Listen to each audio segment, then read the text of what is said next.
నువ్వేంటో నువ్వు చూసుకొని ఎదుటి వాళ్ళ విషయంలో నువ్వు నోరు తెరవాలి. ఎదుటోళ్ళు అట్లా, ఎదుటోళ్ళు ఇట్లా అట్లా అని నువ్వు విమర్శిస్తున్నావు, మంచిదే. వాళ్ళ కళ్ళల్లో నలుసులు తీయటానికి ట్రై చేస్తున్నావు. దానికి ముందు నీకు ఇంకొక దృష్టి ఉండాలి. ఏంటంటే నీ కళ్ళలో దూలం నువ్వు తీసుకునే టైపులో ఉండాలి. అంటే నీలోనికి నువ్వు చూసుకొని తర్వాత ఇతరులకు వెళ్ళి చూడు అన్నప్పుడు నాకు అర్థమైంది. ఎదుటి వాళ్ళని నిందించేటప్పుడు ఫస్ట్ నేను ఎలాగున్నానో నేను చూసుకోవాలి, తర్వాత ఇతరుల గురించి నేను మాట్లాడాలి. ఎవరైనా నా ముందుకు వచ్చి వాళ్ళు అట్లండి, వీళ్ళు ఇట్లండి, వీళ్ళు ఇంత తేడా అండి, అంత అంటే వినడానికి ఇష్టపడను నేను. ఎందుకంటే నేనే తేడా. అసలు ఫస్ట్ ఆయన కృపతో నన్ను నిలబెట్టి వాడుకుంటున్నాడు. హల్లెలూయా. ఎవరు తేడా? నేనే ఫస్ట్ తేడా.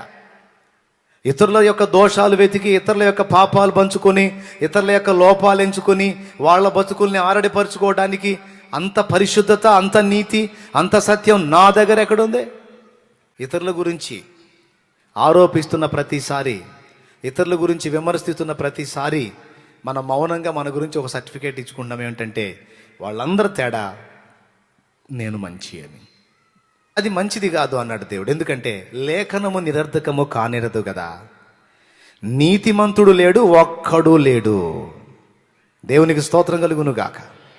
నీతిమంతుడు లేడు, ఒక్కడు లేడు అన్నప్పుడు అందులో నువ్వు ఒకడివి.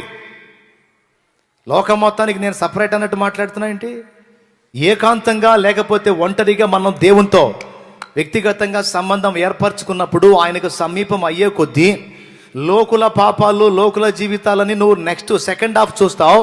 ఫస్ట్ ఏం కనపడిద్ది అంటే నీ బ్రతుకు నీకు కనపడిద్ది.